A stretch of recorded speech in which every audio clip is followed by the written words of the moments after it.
Piles जे छै ओहि में सबसे इम्पोर्टेंट छै feature bleeding. Bleeding stool pass करे काल में जहन स्ट्रेन करे छै ओहि समय में ब्लीडिंग, और ब्लीडिंग जे होइ छै लाइक जेना सिरिंज से पानी फेंकल जाइ छै या पिचकारी से पानी निकले छै ओहि तरहक ब्लीडिंग होइ छै। ओ ब्लीडिंग जे छै से जखन ओ जेते और पासिंग स्टूल मोशन के समय में होइ छै।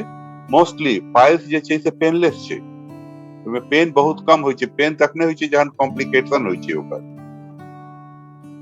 कखनो काल के पाइल्स पैखाना करे काल में, स्टूल पास करे काल में पैखाना के रास्ता से बाहर आबि जाइ छै, और ओही पर डिपेंड करे छै डिग्री। फर्स्ट डिग्री में पाइल्स के मास जे छै से बाहर नहीं निकले छै। सेकेंड डिग्री में ड्यूरिंग पासिंग द स्टूल पाइल मास बाहर आबि जाइ छै।